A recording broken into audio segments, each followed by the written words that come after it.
비서관이 조응천 더불어민주당 의원인데요. 첩보 내용을 보고했다 이렇게 밝혔습니다. 그렇다면 당연히 검찰에서 조응천 의원을 부를 가능성이 높은데요.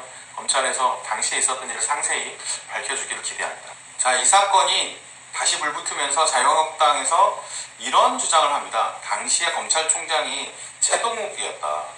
최동욱에 대한 조사를 해야 한다. 그래요. 조사할 수 있다고 생각합니다. 그런데 정확히 해야 될 게 있어요. 최동욱 검찰총장은 2013년 9월까지였습니다. 사임하죠. 아시다시피 그 사임하기 전에 청와대하고는 꽤 껄끄러운 관계였죠. 국정원 수사와 관련해서. 그런데 검찰의 김학의 사건 수사 발표는 2013년 11월이었습니다. 당시 검찰총장은 공석이었고요. 일택이 직무대리 체제였습니다. 이게 정확한 상황이죠. 그리고 마지막으로 살펴볼 인물이 당시 법무부 장관이었던 황교안 자유한국당 대표입니다. 지금 자유한국당에서 난리가 났죠. 황교안 대표는 이 사건을 모른다로 일관하고 있어요. 동영상으로 모른다, 사건도 잘 모른다, 심지어 김학의를 잘 모른다 이런 얘기도 했었어요. 이게 말이 됩니까?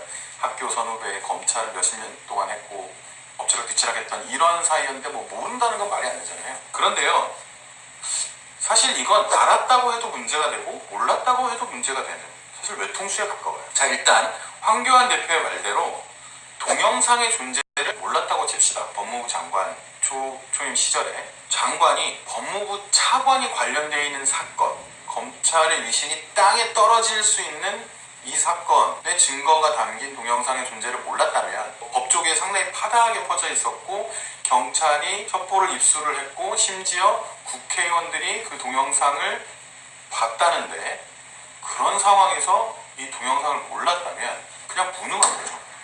허수아비 장관이었던 건가? 반대로 동영상의 존재를 이미 알고 있었다라고 하면 어떻게 될까요? 그런 문제가 있는 인물을 차관으로 임명하고 있는데 그냥 지켜본 거잖아요. 그러니까 대통령이 범죄자를 임명하고 있는데 범죄 혐의를 받고 있는 사람을 임명하고 있는데 수사를 해야 된다고 주장을 하지는 못할 망정 그냥 받아들인 거잖아요. 자, 이게 정상은 아니지 않습니까? 그리고 직무유기에 가깝죠.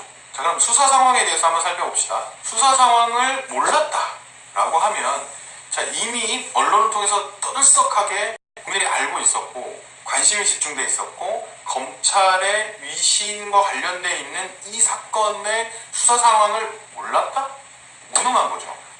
그리고 검사들이 수사를 막장으로 하고 있는데 그 수사 상황을 몰랐다면 그것 진짜 무능한 거죠. 장관을 하고 있는 그 중간에도 그냥 허수아비였다 이렇게밖에는 설명이 안 돼요. 자, 반대로 수사 상황을 알았다고 한다면 네, 이건 무능을 넘어서 편파 수사, 부실 수사를 묵인하거나 방조한 그런 상황이 되는 겁니다. 마지막으로 수사에 대한 외압이나 영향이 있었다라고 한다면 황교안 대표는 공범이거나 묵인한 사람이 되는 거죠. 자, 어떤 경우의 수를 놓고 봐도 황교안 대표에게는 상당히 좋지 않은 상황입니다. 그러니까 일단 모르는 게 나을 수 있어요. 왜냐하면 공범보다는 무능한 게 낫잖아요. 공범은 범죄자고 무능은 그냥 무능한 거니까. 그런데 일단 동영상의 존재는 박영선 의원도 알려줬다고 하고 박지원 의원도 알려줬다고 하고 박영선 의원이 설명하고 있는데 고개를 끄덕끄덕 하고 있는 장면도 있고 몰랐다. 그리고 수사가 진행되는 과정에서 이렇게 큰 사건이 과연 법무부 내에서 보고가 되지 않았을까요? 그것도 참 이상한 일이잖아요. 다시 뒤집어서 황교안 대표가 말하는 것처럼 다 모르는 일이었고 이 모든 과정에서 허수아비였다면 앞으로 정치는 어떻게 하실 건지 좀 궁금해져요. 자유한국당에서 무슨 일이 벌어져도 또 모를 수 있다? 이런 건지. 그렇기 때문에 국민들의 관심은 황교안 대표가 이것을 알고 있느냐 모르고 있었냐 그리고 일련의 과정에 개입했느냐 그러지 않았느냐 여기로 쏠리고 있는 겁니다. 황교안 대표가 진실을 잘 밝혀주기를 국민들은 기대하고 있는 거죠. 어떻게 밝혀지든지 간에. 네.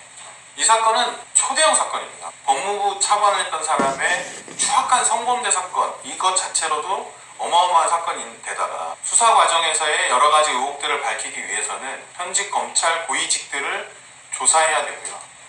여야 국회의원을 조사해야 됩니다. 그리고 야당 대표까지 조사해야 되는 어마어마한 사건이죠. 그리고 윤중천의 다른 리스트가 나왔을 때는 또 다른 사건으로 커져갈 수 있는 사건입니다. 앞으로 어떤 사람들이 검찰에 불려가고 검찰에 소환되고 검찰 그래서 어떤 진실들이 밝혀질지 지켜보면 될 것 같아요. 오늘은 김학의 사건에 관련된 인물들을 살펴봤습니다. 앞으로도 종종 복잡한 사건들이 이슈로 떠오르면 사건 정리를 해보겠습니다.